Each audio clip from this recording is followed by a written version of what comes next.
Watercooler Wednesday. Thank y'all for joining us. We got a lot to cover in a short amount of time. Let's jump right into it. Seth, this week in the State House, to give you all a quick update, the State Senate is going to take up the state budget. Right. So the House passed their version of it. I think there were only 2 votes against it. But just to make sure everybody understands, every single year they break the law by passing the budget. They don't follow the law. Seth, as we know, there's a code in the South Carolina Rule of Laws, Section 111190. It says, the legislature, the governor is to introduce the state budget. The legislature is supposed to take up that budget 7 days or 5 days after the governor introduces it, and they're supposed to hold joint open hearings between the Senate and the House. And the reason that that's supposed to happen that way is for transparency. They're supposed to show everybody and kind of fight how to spend our money. And when there's ambitions at stake, there's usually arguments, which is good for us because it shows us exactly how our money is getting spent. And who wants to spend it that way? And who wants to spend it that way. And every year they ignore that law and they take the old budget from last year and add the spending to it every single year. So what we get is a process, David, that is just not transparent at all, and where we continue every single year to grow the size of government. This year they're spending $8 billion with a B more than they did last year. Last year they spent $1 billion with a B more than they did the year before. Correct. And so this is when you get things like $5 billion for a convention center in Greenville when they already have a convention center. This is when you get $1.5 million for walking trails in Lexington County.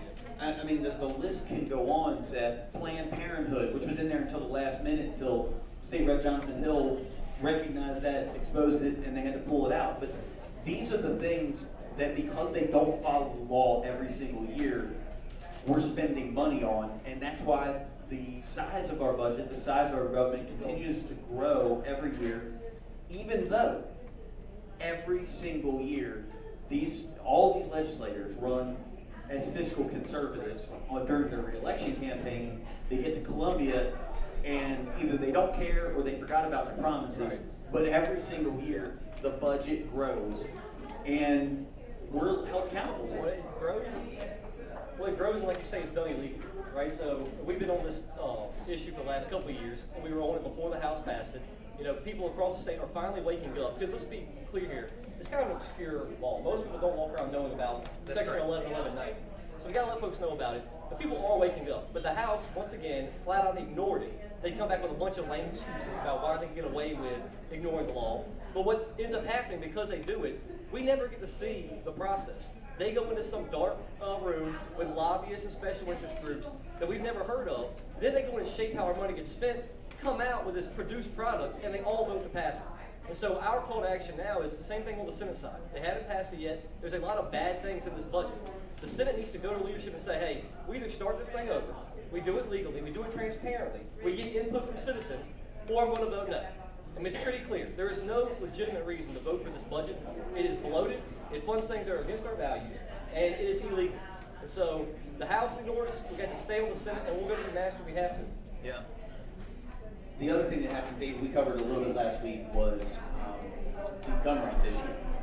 And so we've had, obviously we've been focused for the last several months on fully restoring our gun rights in this state.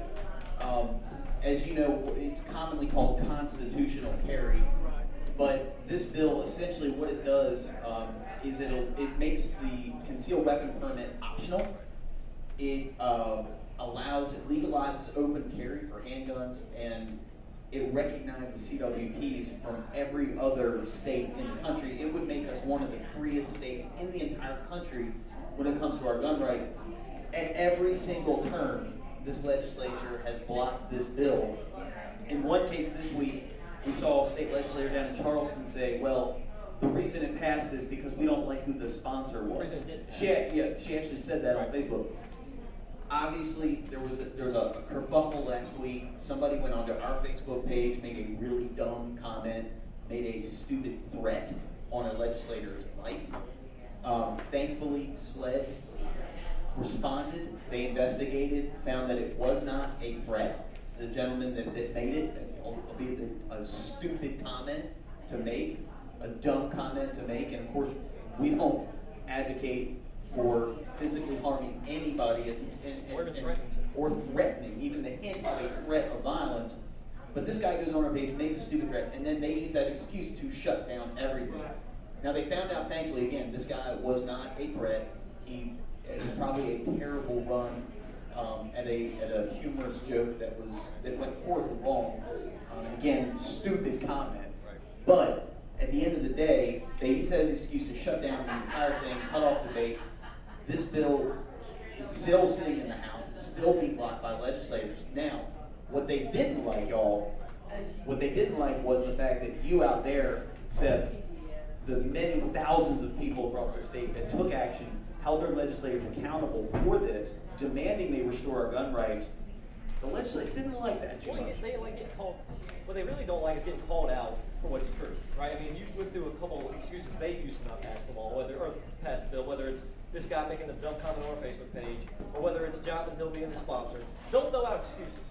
But the honest reason they have not passed H.R. 456, the reason they didn't pass constitutional carry any of the last 2 years, they haven't even passed watered down gun bills.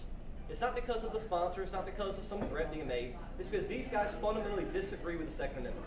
They do not believe that you should have a right to keep and bear arms without having to ask them for permission. Right. They feel threatened by that.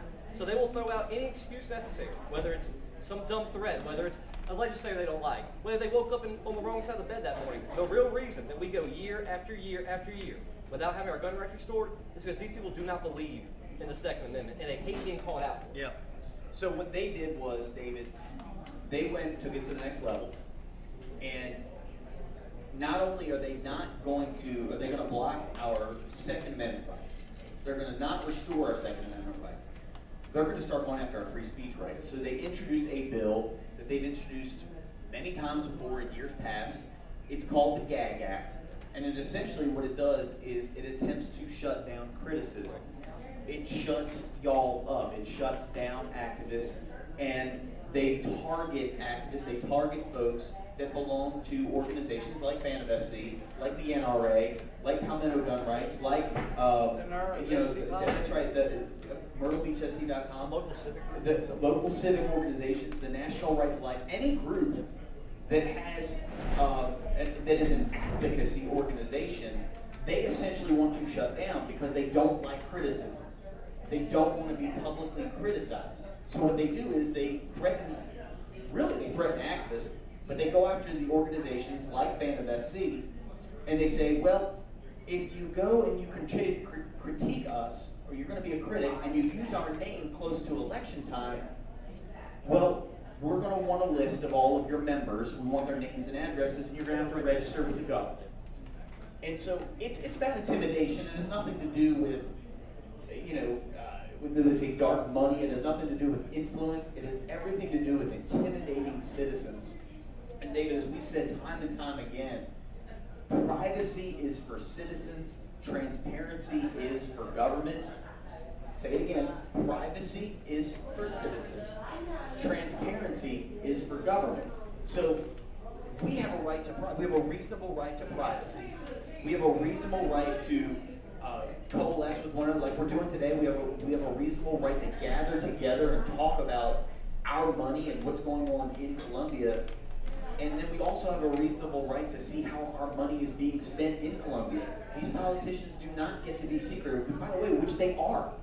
We have no idea how these folks make their money. We have no idea, in some cases, how they make a living and who's paying them and what are the sources of their income. We have no idea how they communicate to one another. We can't see their emails. They're public emails on our servers that they use with our money. We have no idea. The politicians in the State House want to somehow reverse that privacy is for citizens, transparency for government.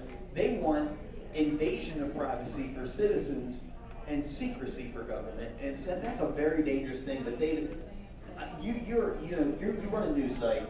Talk about this a little bit. Talk about free speech. So what Dave said is true in some regards.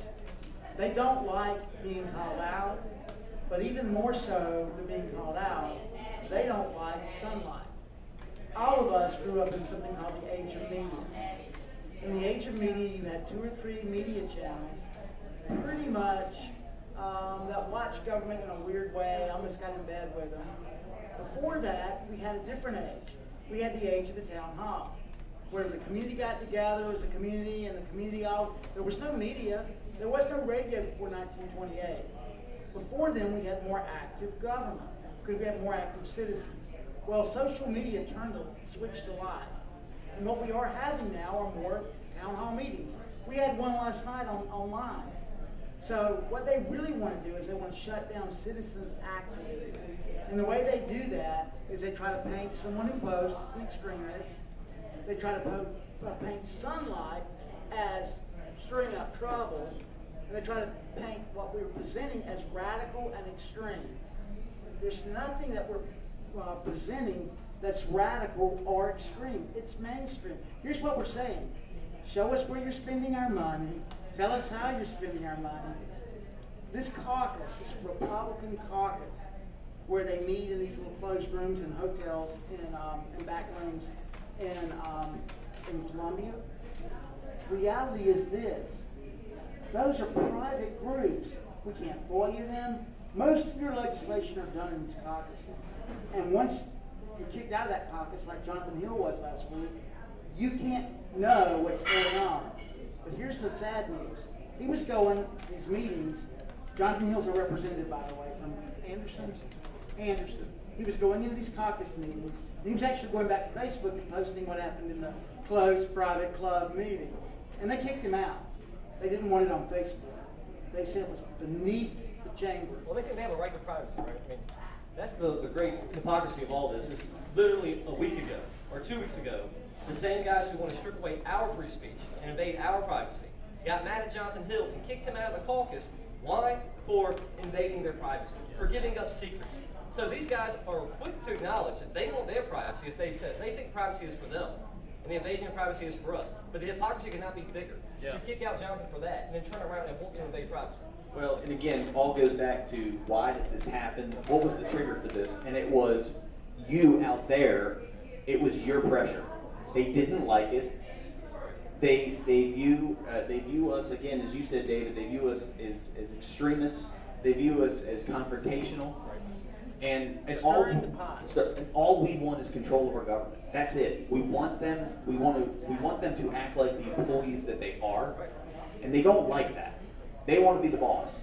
And so what they did was, after this whole constitutional carry debate, came to a head 2 weeks ago, they went ahead and reintroduced old bills, basically. I mean, they've been around for a long time. They've been shot down several times, by the way. We've defeated these bills before. We'll likely defeat them again. They're un-American, they're unconstitutional, and then that's been proven as such in the courts.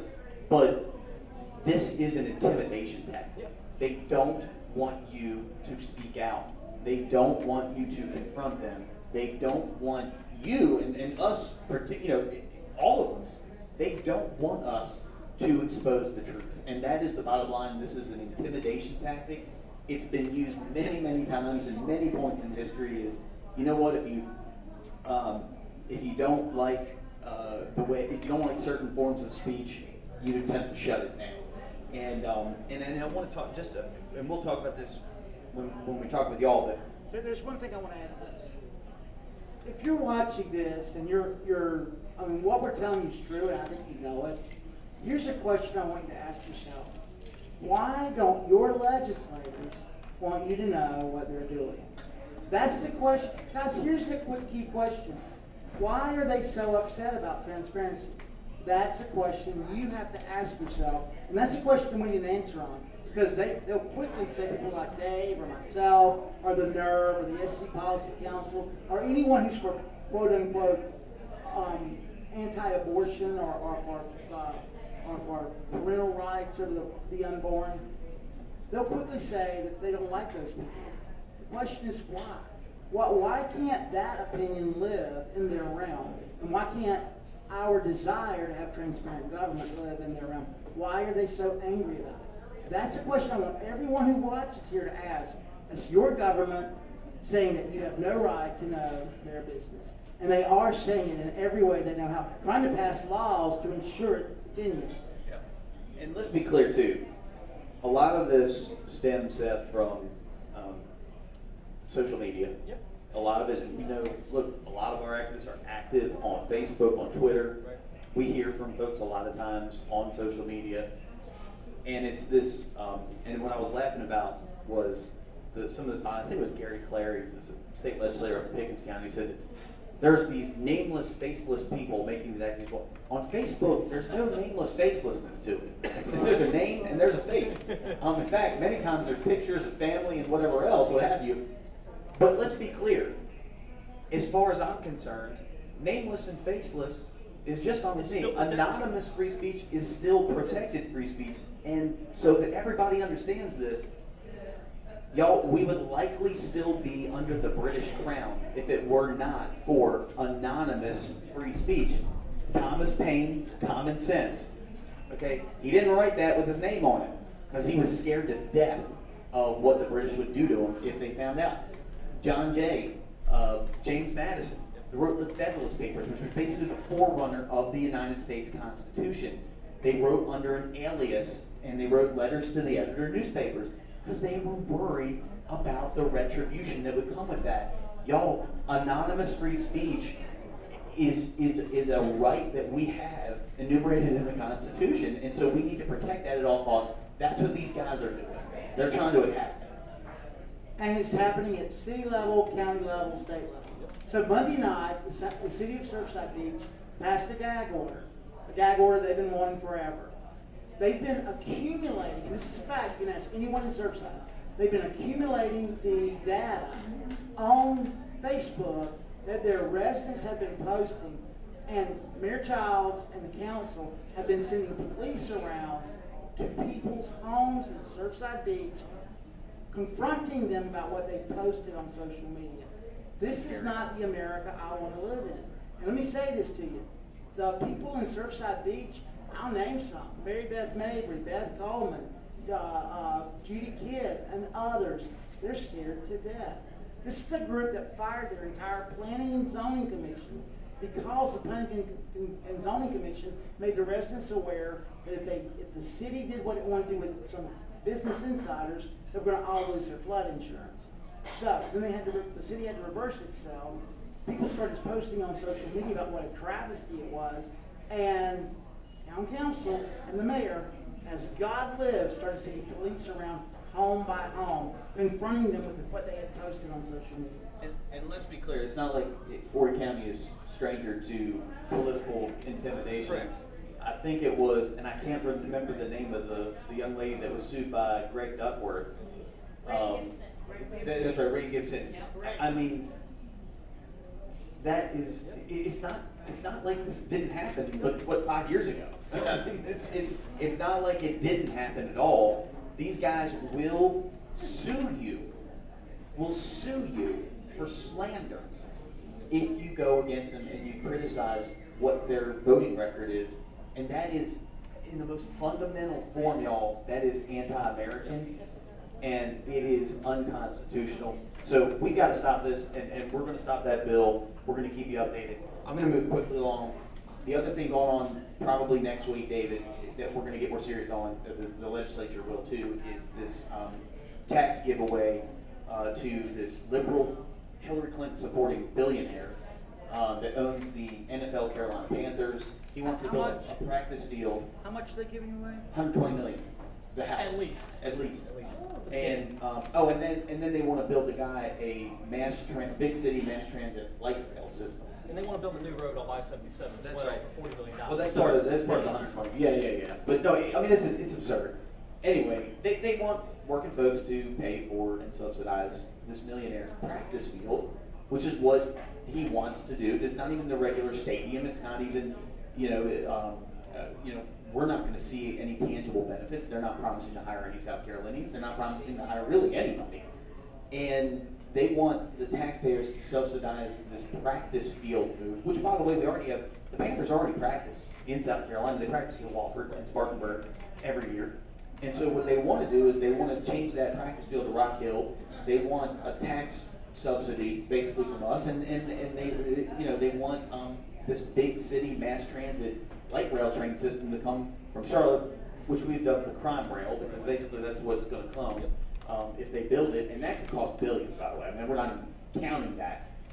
But, you know. And we're gonna do that while our roads are coming. That's exactly right. Our roads are falling apart. We're gonna spend billions of dollars. We're gonna talk about that here at Horry for a second, but David, I know last night at the county council meeting, so we got on the state level, these politicians, and I think it's being driven by McMaster, but some in the legislature have, you know, are chiming in on this one as well and supporting it. Obviously, the House passed it. I think there were only like 20 votes against it. But the Senate's going to take that up likely in the next week. They're doing the budget this week. But speaking of working folks subsidizing millionaires, I know that the county council in Horry County met last night, and essentially that's what you have going on here in Horry County with Interstate 73, and a whole lot of taxpayer subsidized millionaires showed up at the county council meeting last night defending their handout. Give us an update on that. What's going on here in Horry County on Interstate 73? So I did some research this morning. I was talking with Chris, a friend of mine, on the way over here. The average Horry County employee, average, not retired, makes just over $30,000 a year, average. Now, please understand that's right around state level. So we're talking about subsidizing a Panthers billionaire for $120 million. Okay, I get that. Weeks ago, Mayor Brenda Bethune, Myrtle Beach, said, hey, we're going to raid a tax that has been being collected in the county because we don't want county residents' priorities, $18 million of priorities the county's going to set aside, met. So we're going to raid those funds because they're collected in our city. And oh, by the way, we'll give $7.5 million for the road with conditions. Here's the conditions. Johnny Gardner, come over and meet with her and John Peterson. Closed door meetings, no transparency. Secretly. And the county has to put up something. Now, whatever that something is, here's what I was told. They wanted the county to put up 60% of the money for the $25 million. Now, when you collect a hospitality tax in Longs, or Carolina Forest, or Conway, or Aner, or Loris, folks, tourists are not paying that 1.5%. Locals are. And here's the deal. Johnny Gardner rightly went, not going to meet with you. Not going to meet with you. So then he said, I'll meet with you openly. Public meetings. She fires off a letter back to the county and goes, no deal. Not going to do that. So last night, they had a meeting. Johnny Gardner put it on the agenda. The meeting was really to rip that SCDOT I-73 contract to shreds. The contract says we'll pay $25 million a year in a fund to SCDOT so they can manage things. Oh, and by the way, they're managing 31 right now. If you were there last night, you know this. 31's way behind schedule. The developer is $2.9 million off. He owes us. And that's who we're going to have manage this thing. Wait, define way behind, okay? 500 and some days behind is not way behind. That's way, way behind, right? I mean, if you believe 500 days is not way behind, I've got a Conway Bridge I want to sell. How many babies were born in those 500 and some days that was supposed to be done? I mean, We've got a Conway Bridge. By the way, I struggled getting in here today, inched along on 501 because this Conway Bridge, also managed by CDOT, they can't get it completed either. And it might be August before that bridge is done. It may not. and just to be clear, so y'all know, the same contractor that's 530 some days behind on 31 is also the same contractor in charge of the Greenville Gateway project. For those of you in upstate, okay, that major DOT project that's going on that connects 385 with 85, it's the same contractor, and they're also behind on that one too. And over budget. And over budget. So, you know, SCDOT can really pick some winners on these contracts. How about the crack in it? right. So here's the long story short, and I want to get to the bottom line of this. She fires back a letter. Brenda Bethune here at Myrtle Beach fires back a letter. If you want meet in secret, we don't meet. So last night, Johnny Gardner put it on the agenda. Everybody saw it. SCDOT contract, it was right on the agenda, it was right on the memo they sent out Friday night. What happens?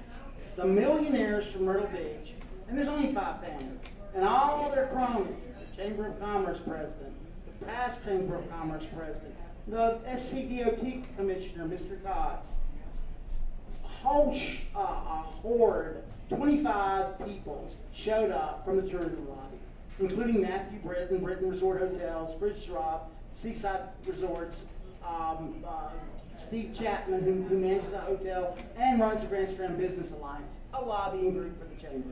They show up, they don't leave. They sit there. And I could see from that podium, I looked up and I looked in the eyes of Bill Howard and Tyler Servit and these coastal elected politicians, and there was fear in their eyes. That was a message. Now let me say this to you. This tourism lobby, they haven't gone and put pressure on state to build this road. They haven't gone and put pressure on the federal government to build this road. They're not putting pressure on their own mayors to build this road. What are they doing? They're coming out to the county where the county residents live, and they're intimidating. They know they have 6 elected coastal councilmen, and all they're looking for is a stalemate. So, this was a full court press last night, and I sat there in horror and watched it. And I will say this about Harold Worley, like him or don't like him. He called 3 of them up, 3 of the most powerful. Kevin McElvey, Matthew Britton, and Steve Chapman. And he said, hey, why don't you lobby your mayor? Why don't you get her to come to the table and negotiate with us fairly? Because they made them a very good offer. The offer was fair. However, to be truthful about this, the average county resident makes $30,000. And the tourism lobby really wants the county resident to disproportionately pay for this road. And their argument is, well, the residents all benefit. Come on, guys. We've got 90, 2 lane, 905, 2 lane. Drive right here on 544 by Socastee. All the way down to Socastee. All the way up to the college. That road looks like a pizza. It's just this. And they're screaming about a road that's going to be built underwater that only goes to the county line. And here's what they're asking for now. They were very, very polite last night. Just give us more time. Just give us more time. Well, you've had all the time in the world. We've asked you to come to the table. We extended the deadline. We extended the deadline. We extended the deadline. And the reason I'm upset about this is, if you want a road, Myrtle, don't put up $7.5 million with conditions. Put up $7.5 million. Just put it up. And then say, you know what, we'd like for others to put up money, but don't make those demands. What Harold Worley told those 3 last night is you're hostage takers, which is what they are. Now let me say this to you. One of the 6 that's voting to create the stalemate, his name is Dennis DeSabato. He is in Carolina Forest. I talked with several people in Carolina Forest last night on my drive home.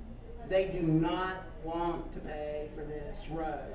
So, if you live in Carolina Forest, and there's 40,000 of them, Mr. DeSabato needs to get phone calls, emails, because I promise you this day, those people that were in that room last night, they're working the phones back and forth to these county councilmen. Today, the phones, county councilmen were lit up by this tourism lot. And the pressure is on them like you have no idea. The pressure from that little group in private is 10 times what it is in public. So today, Tim Crawford, Dennis DeSabato, Harold Worley, et al. Are getting phone calls going, you can't do this, you can't do this. You can't tear up that contract, you can't tear up that contract. I have no problem with them exercising their rights. Where's that pressure on Alan Clemens? Where's that pressure on Russell Fry? Where's that pressure on Mr. McCoy? Where's that pressure on the state government? Where's that pressure on federal government? Why do county residents ride 1, ride 2, ride 3, hospitality? Why is it incumbent upon us to continue to build the roads? That's the end of my rant. Oh, that was a rant. Here, here. No, but I will say this, from the statewide perspective, because, I don't live in Horry County, I live in Charleston County. I know you live in Greenville County. For us, this road is just a boondoggle. Seth, we're gonna have to, if they build it, if they ever get around to building it, it's gonna cost them billions to build. Right. And if they want to flood proof it, it's gonna cost them, what was it, six $6 billion? billion to make it Okay. flood resistant. Now imagine how many roads that could fix around the state. And then, one thing we don't even talk about, it's not gonna reduce traffic. There's never been proven, not one shred of evidence, not one, that I-73 will reduce traffic around here or the in and outflow. It will not make us safer for hurricane evacuation. You may be able to get out, but as Hurricane Florence proved, you cannot get back in. That route was underwater. So you add all of that together, Seth, throw in the fact that state taxpayers, and for those of you watching in the upstate, y'all, we're gonna have to pay for this road. We're gonna have to pay for the maintenance because SCDOT maintains all of the interstates in South Carolina. So we're going to pay for this, They come out of gas tax. and it's gonna come out of the gas tax, right? So when we say that the gas tax was never gonna fix your roads, the existing roads, even though that's what the politicians promised when they passed it, it won't. It's going to go to these boondoggles like I-73, I-526, Parkway down in Charleston. But that's why we're opposed The to road, these roads. the I mean, road, that's gonna go to Pantherville. The Right, road that's right. gonna $40 million That's for right. the That's right. practice facility. That's right. And so this is why our roads aren't getting fixed. So when you drive on potholes, when you drive on roads that aren't getting completed on time, it's because they keep funneling our money to these BS projects that most people don't want, that aren't going to benefit. In fact, as you alluded to, David, basically we've got folks, because the hospitality tax is a sales tax, right? It is at the point of sale. 1.5, right. So that means that everybody is going to pay low, whether you're making $35,000 a year, you're making $100,000, whatever, you're paying so that some of these lobbyists and these politicians can get rich building these roads. That is wrong, and again, that is the reason we oppose the gas tax hike, and that is the reason why this gas tax hike is not fixing our roads. Our roads are still crumbling because they keep funneling our money to these pet projects. David, I know I one want to last. say one more thing to that. Okay, I promise to stop this here because I'm a little upset about this. But here's the deal. The average Horry County worker makes $30,000. The tourism lobby, the 5 families, the tourism lobby is subsidized $55 million a year in something called advertising taxes, ad taxes, TDFs. $55 million. The Myrtle Beach Regional Economic Development Corporation, part of that same cabal, $1.1 million. The Downtown Myrtle Beach Redevelopment Authority, or Redevelopment Corporation, $1.8 million a year. Coastal Carolina Association of Realtors, $1 million in tax subsidies a year. Altogether, they're being taxed. We're being taxed to roughly right around 60-some million a year to subsidize these 5 families. Now, with that said, they want another $25 million a year for a road, and they want primarily county residents to pay for it. Please understand, these 5 families are the ones twisting your county councilman's arms. But also keep in mind, not a single one of those 5 families voted last night. Right? The reason those 5 families, the reason this tourism industry can run roughshod over the citizens is because the politicians are letting them do it. Right? So we can never go to the 5 families or whoever they may be and hold them accountable. Right? We can't go to those 6 county councilmen who last night betrayed the county of Horry by voting to maintain that contract. And that's where the focus has always got to be, that none of this happens. Not the I-73 boondoggle, not the Panther, not our constitutional rights being attacked, without the politicians doing it. So you've got to stay laser focused on the people that are actually in power, which are the guys who get to vote on county council, and turn our fire on them, because they're the ones who are allowing these guys to basically, like you call it, reverse Robin Hood. It is Horry reverse County. Robin Hood. All right, one last thing, then we're going to jump in here and get some questions. David, one bit of good news last night was after much Gnashing of teeth. gnashing of teeth is a good terminology, over the county administrator here in Horry County. I mean, you know, again, not to recap, our regular listeners know who the heck this guy is, and basically he tried to really upend the entire county government. I mean, seriously, in reality, I mean, almost like a coup, where he tried to record, you know, it was behind some recording and some memos and a whole various and sundry things that were just sort of, I mean, just craziness. So this guy ends up, and his name Chris Eldridge, right? Y'all have been calling for his head for quite some time, for at least the last 4, 5, 6 months. Last night, he finally gets the axe. Give us the details of the behind the scenes of what went on behind to get to this point. So, once again, now you think of Chris Eldridge, you say, well, that's a county guy. Actually, he's part of the Coastal Elite. He was on the board of the Myrtle Beach Regional Economic Development Corporation. And everybody that has any common sense knows that Sherry Steele and Sandy Davis, the CEO and one of her helpers, didn't just happenstance record our chairman. He was her boss. Eldridge was her boss. And he worked for, he helped pick the last chamber president. He was a coastal elite, just like 6 councilmen. And so, after he smeared a county represented, county-minded politician because he didn't like his politics, we all said, let's get rid of him. We pushed Johnny Gardner to fire him. And last night, we finally got enough of them on board. 9 of them were on board, including Gardner, who didn't vote. 9 of them said he's got to go. 2 of them, Tyler Servant and Bill Howard. And by the way, Bill, good grief. I mean, come on, man. But Tyler Servant and Bill Howard voted no. Tyler said he had some nefarious reasons. He said it was about $300,000 that he mentioned, insinuating there was a $300,000 on file of his contract. Probably there is. You know why? You can't fire a bureaucrat. You go into your private office, you can fire your manager, whoever, for insubordination in 5 minutes flat, but try to fire a bureaucrat. That bureaucrat needed to be gone. He'd run roughshod over the firemen, policemen. He had run one of the worst police departments, county police departments in the state.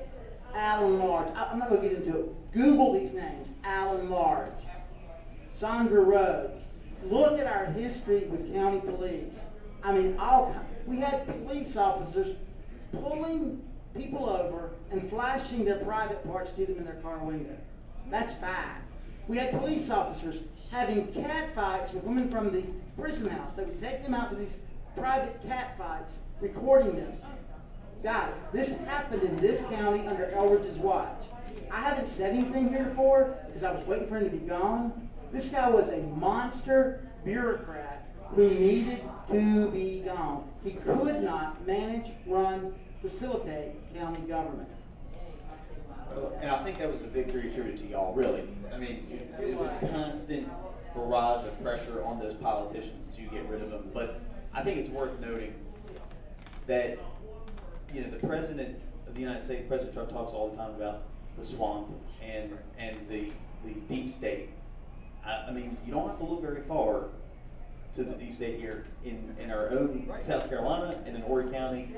As you mentioned, David, these bureaucrats are hard to get rid of. I want to mention something about that. Yeah. It goes back to what I was saying, like you always got to focus on the politicians, right? Did Eldridge draw up his own contract? I mean, Pretty much, he wasn't supposed to. But he's not supposed to. But who approves it is the politician. So it becomes impossible to fire this scumbag is because the politician gave him a contract that guaranteed him that buyout. So once again, you've got to lay it right at their feet. No matter, even when they do the right thing, they do it the wrong way. All right. What did it cost us? Okay, once again, the meeting was held in closed session. His contract is considered a private matter. I don't think it is. We had a meeting in closed session. The whole executive After the executive session was over, I do believe Tyler Servant tried to leak what they bought him out for. They were supposed to buy him out for 6 months. Here's another little secret for you guys. Mark Lazarus was Chris Eldridge's best friend. They were tied. Mark made sure that Karate's the county attorney, wrote the contract very favorably for Mr. Eldridge. If Mark Lazarus told some of those councilmen to walk through fire on the gas in all of them, they would have. You saw what he did in December with the stupid SCDOT contract. But here's the deal. Eldridge was there 12 years, I believe. I think it's 12 years. You think he had any dirt on any of these councilmen? He didn't have anything on Johnny Gardner because Johnny Gardner just knew. He had nothing on Orton Bellamy because Orton Bellamy's new. But when you go to try to negotiate with this guy, and maybe your clock isn't so clean, to be honest about it, all of a sudden the negotiations take a turn. And Mr. Eldridge had more leverage than you guys could possibly know in these negotiations. He could have started talking, and they didn't want him talking. And I'm not talking about Gardner. Gardner is new. It's fresh meat. When I'm talking about Bellamy, some of these other guys that have been around, they wanted him gone quietly. Y'all, what do you got? What do you got for us?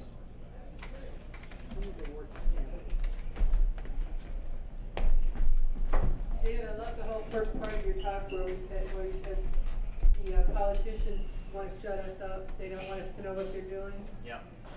This really hits home because that goes back to Sharon, Eva, and myself back last August and September, where they literally tried to erase us. Yeah. They ruined they didn't ruin, but they tried to ruin the Myrtle Beach Republican Women's Club. They wanted us to resign. Yeah. We found out as we went along, as reorg got closer, and we found it out from Chairman Dreamer Perdue that Heather Crawford was behind the whole thing. She's the one that went to South Carolina to the Republican executive director down in Charleston or Columbia and complained about us. Yeah. Because we were challenging her voting record, which was abysmal. Yeah. We never attacked her. I don't even know the woman. I don't think I've ever spoken to her. Yeah. But she tried to do so much damage to us, and she managed to do some damage. But this is something that a sitting representative should never be able to do to people in her county. And it's about the fact that they have never been challenged. They've never been challenged. They're not used to it. They don't know what it feels like for regular citizens to challenge their way of thinking, right? And also you have to remember too how most of these folks do business in Columbia. And I can't speak for Horry County, but I can speak for Columbia. Most of these politicians, Heather Crawford, your legislative Clemens, right, Duckworth before him, they get told how to vote in these caucus meetings, right? They meet before. The votes you see on the floor are not, there's no debate. Once they get to the floor, that's it. It's been done. It's been all controlled in the back room, and that's why we're making that point about the state budget, is that $30 billion of your dollars, all our money that we send to Columbia, all of that is done behind closed doors. All of that money is lined up, and it's spent before it even gets there. And for us to challenge them, for us to call them out for their hypocrisy, because remember, there's the corruption angle to this, which is all of these folks. Now, Horry County, they're all Republicans. I mean, I don't think, is there one Democrat in the legislative delegation? I don't think there's one. Not admitting it. Right. Actually, they all are. But not one. They all run on the same platform for re-election, right? They're pro-life, they're pro-gun, they're fiscal conservatives. That's their three little tools, right? That's what they tell us every single year when they run for re-election. But when they get down to Columbia, they don't vote that way. They're told how to vote, and guess what? When you call them out for their hypocrisy and for their corruption, they don't like it. They hate it. And so what they're trying to do, and by the way, y'all, they've been successful at it for a good number of years. Well, they're taking up a notch, right? I mean, whether it's this is what's so troubling about the gag, right? Whether it's sending the cops to local residents' houses, or Facebook, whether it's them trying to elected official run someone out of a party, whether it's a legislator suing them, all these types of intimidation, they want to take that and codify it in the gag act. To where it's not they have to go out of their way to try to intimidate you, it's you literally have to go register with them to criticize them with your name and your full address.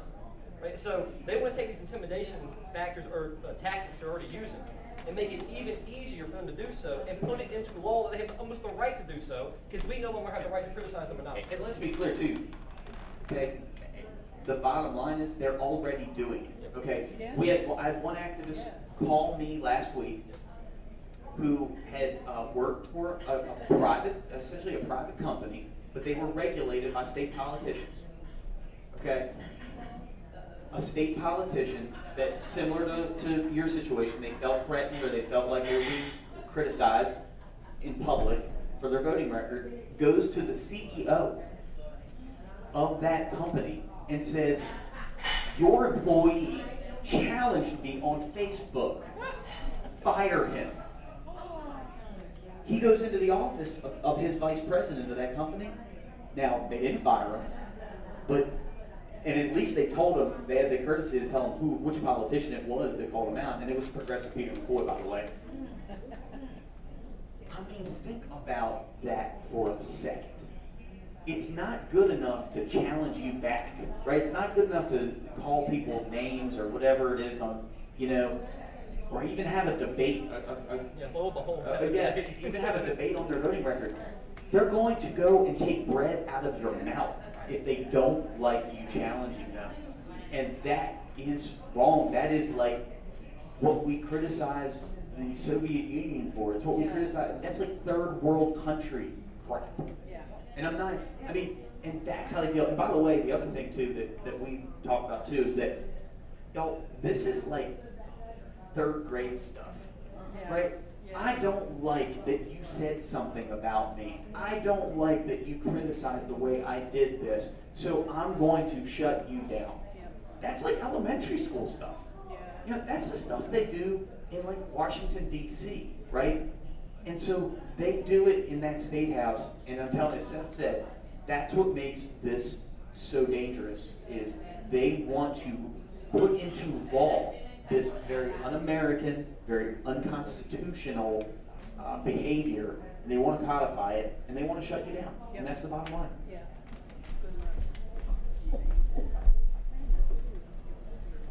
My take on the I-73, and this is what always sticks in my head. What local county government would tell their people, you're going to pay for a federal interstate road?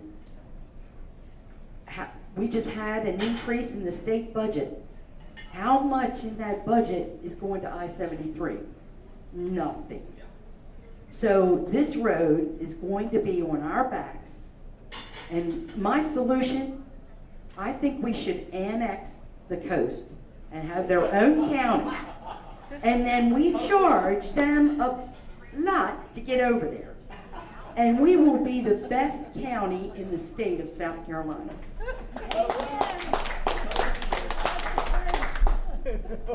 That's so funny. Oh. Hey, can we just go ahead and let Columbia go already? Yeah. Well, look. I think here's the bottom line, all right, y'all. With Interstate 73, again, my perspective is a bit skewed from yours, in that I'm probably never going to use this road ever.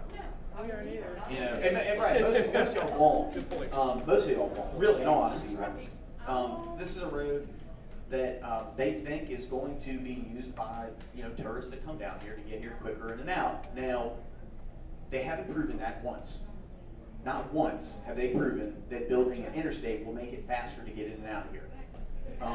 Not once have they proven that it's going to make life better for us here. Not once. And not once have they ever really come up with a cost that is even close to what it will actually cost. And again, Seth and I, we talk about this all the time. It's not just the cost of building these things. You have to maintain interstates. Well, not only that, it's not just the maintenance, it's also the debt that's going to be associated. Yeah. Because that's the dirty secret in all this is that That's right, they can't afford this. They can't afford this. $25 million a year, $50 million a year, you can't afford it. What they're betting on, is once you do that, then they can go to the state and get more money, run it through Leatherman Slush Fund, create a whole bunch of debt, and build this $2 billion, $6 billion boondoggle. right. That's the dirty secret. So it's the construction of it, it's the debt on top of it, and then maintaining it going forward, all of which we don't have money to spend because our roads are still falling apart. So, What else y'all got? Anything good? Yeah, don't come to us anything marginal. Well, I just want to thank you all for being here, and we're going to keep these discussions going. I just think too, I want to say this: what y'all have done here in the last 12 months is nothing short of amazing. Absolutely. The fact that it is inspiring, and the fact that a small group of citizens can get together in a county and run out some corrupt politicians, and then put the fear of God into the rest of their eyes is inspiring, and it's something that really, I think if we can do that in 45 other counties, the state's going to be a lot better of a place, y'all. It's going to be a lot better when we know how they're spending our money. It's going to be a lot better when we know how they make money, and it's going to be a lot better when we see the results of that. Our roads getting fixed, our schools getting better, our electricity bills coming down, all those things that are just outrageous and outlandish in this state, and it flows back to corruption. And every single time, and I'm not joking about that, with the roads, we've been talking about the roads for the last 5 years, and they're not getting better just because we're sending them more money. In fact, in some cases, they're getting worse. So, at the end of the day, I said it's inspiring to see what's going on here. And by the way, it's nothing new in human history. The American Revolution was basically 3%. 3% of Americans took action, fought, whatever, went against the British, and they defeated the largest, most powerful government in the world. And that's inspiring. It's definitely inspiring, and I know that in the last couple of weeks, y'all have had some letdowns across the movement, whether it's the I-73 thing or what have you. But I can tell you, back in Greenville, we've got a group called Rhino, and they are chomping at the bit to try to change the local government there the way y'all have here. And so, all I can say is just keep going. Y'all are motivation for folks across the state. Even when it makes you feel like you're beating your head against the wall and only gaining an inch, that inch means a lot. So keep fighting, keep pushing, and we're going to get where we want to be. But y'all are inspiring. We're looking to Horry County and other places saying, do it like they do. Get that on the ground, do the work hard, and you'll see success starting to happen in Horry County. So, thank you guys. yeah, thank you very much.